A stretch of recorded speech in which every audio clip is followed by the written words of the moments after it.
जरा एक बार इन दोनों टाइटल्स को पढ़कर देखो, क्या लगता है किसमें ज्यादा व्यूज आएंगे। अब अकॉर्डिंग टू यूट्यूब ज्यादा व्यूज का तो पता नहीं, बट अगर तुम सेकंड टाइटल यूज करते हो तो तुम्हें पेनल्टी जरूर लग सकती है, जिससे तुम्हारी वीडियो के व्यूज डाउन हो जाएंगे। अब ऐसा क्यों होता है ये तो तुम्हें पूरी वीडियो देखकर ही पता लगेगा। एंड वैसे तो मैं कहता हूँ यूट्यूब एल्गोरिदम का कोई हैक वगैरह नहीं होता है, बट इस वीडियो में मैं तुम्हें एल्गोरिदम का एक ऐसा चीट कोड बताऊंगा जिससे तुम्हारी वीडियो रैंक होगी एंड हेंस मोर व्यूज। तो अगर तुम इन तीन में से एक भी मिस्टेक को स्किप करते हो तो तुम ऐसी बातों को मिस कर दोगे जो कि तुम्हें शायद ही कोई और बताए। So straight to mistake number 1, all caps title.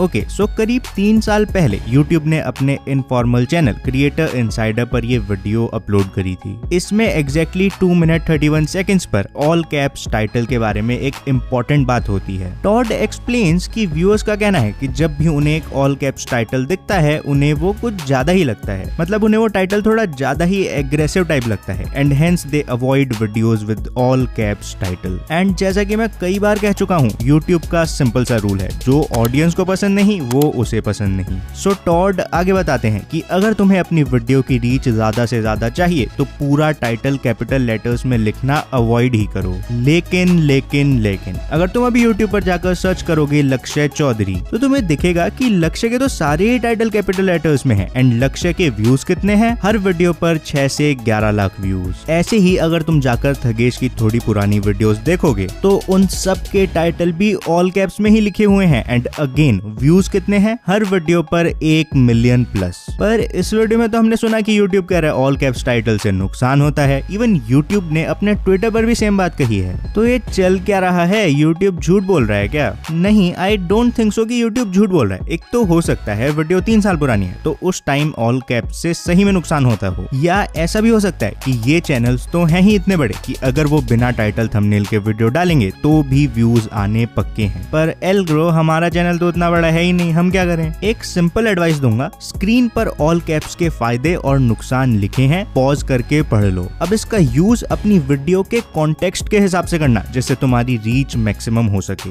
अब रीच की बात आ ही गई है तो मैं जितने भी नए या छोटे चैनल्स देखता हूँ 99% को बड़े यूट्यूबर्स के एक सीक्रेट के बारे में पता ही नहीं है एंड हेंस इस गलती की वजह से वो ग्रो भी नहीं कर पाते हैं। तो बात करते हैं मिस्टेक नंबर 2 की।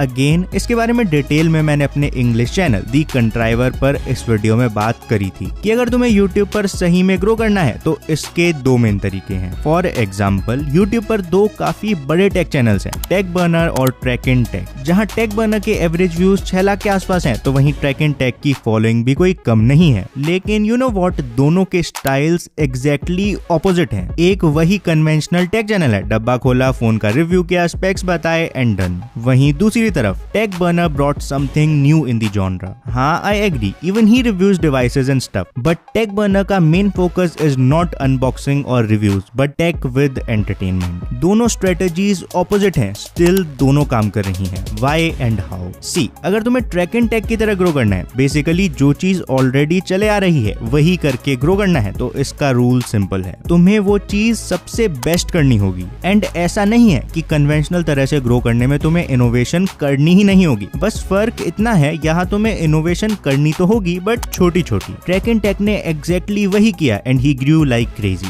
10 मिलियन सब्सक्राइबर्स होने वाले हैं उनके। बट अगर तुम टेक बर्नर की तरह एक बड़ा इनोवेशन कर देते हो तुम्हें अपने कंपटीशन से एक एडवांटेज मिल जाता है। अब तुम्हें टेक देखना है तो बहुत सारे चैनल्स हैं, बट एंटरटेनमेंट के साथ टेक देखना है तो ज्यादातर लोगों के दिमाग में टेक बर्नर ही आएगा। अब जहाँ कन्वेंशनल नीश में कंपटीशन की वजह से तुम्हें अपना कंटेंट 11 on 10 रखना जरूरी है, अगर तुम एक मेजर इनोवेशन ले आते हो तो कंटेंट लेट से 10 में से 7 या 8 भी चलेगा। बट एल्ग्रो हम ऐसा इनोवेशन कैसे करें बताता हूँ, बट उससे पहले ये समझो, मैं ये बिल्कुल भी नहीं कह रहा हूँ कि ग्रो करने का ये तरीका अच्छा है या ये, दोनों अलग अलग स्ट्रेटेजीज हैं, इनके अपने फायदे हैं और नुकसान भी। तुम ये देखो कि तुम्हें कौन सा सूट करता है। सो जो भी हो, अब बात करते हैं तुम कैसे टेक बर्नर की तरह कुछ इनोवेट करके अपने कंपटीशन से 2 कदम आगे निकल सकते हो।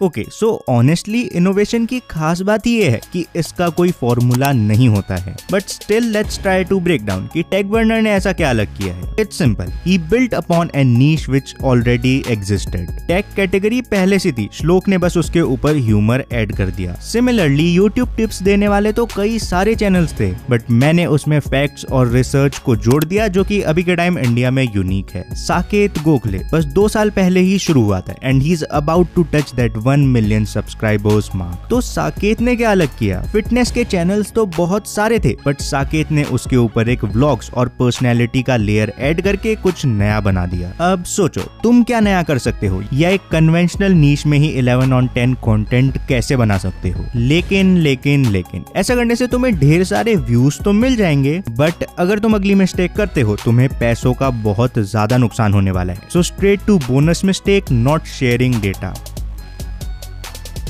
होता क्या है, जब तुम्हारा नया नया चैनल होता है तुम्हें कोई आइडिया नहीं होता कि एक स्पॉन्सर को कितना चार्ज करना है, एक ब्रांड डील कैसे फाइनल करनी है, एंड काफी ब्रांड्स इस चीज का फायदा उठाते हैं। एंड इसका सॉल्यूशन सिंपल है, शेयर डेटा। बेसिकली फर्क नहीं पड़ता कि तुम्हारे लाख सब्सक्राइबर्स हैं या बस 100। अपनी कैटेगरी में उन चैनल्स को ढूंढो जिनके सब्सक्राइबर्स तुम्हारे आसपास हैं, फिर ट्राई करो कि तुम ऐसे यूट्यूबर्स को उनके इंस्टाग्राम वगैरह के थ्रू कॉन्टेक्ट कर पाओ। अब सिंस दोनों चैनल्स की ग्रोथ सेम है, चांसेस आर वो तुम्हें रिप्लाई कर देंगे एंड ये तुम्हारी गोल्डन अपॉर्चुनिटी हो सकती है। उनसे बात करो, स्पॉन्सर्स से लेकर टाइटल, टैग्स एंड डिस्क्रिप्शन की बात करो। एक दूसरे के साथ अपनी नॉलेज और डेटा को शेयर करो। एंड अगर तुम ऐसा नहीं करते हो तो ये तुम्हारी बहुत बड़ी गलती होने वाली है। फिलहाल बात करते हैं अपनी मोस्ट अवेटेड मिस्टेक की, जिसके बारे में ना के बराबर लोगों को ही पता है, बट इससे यूज करके तुम अपनी वीडियोस को रैंक करा सकते हो एंड एक अनफेयर एडवांटेज ले सकते हो। So straight to mistake number 3।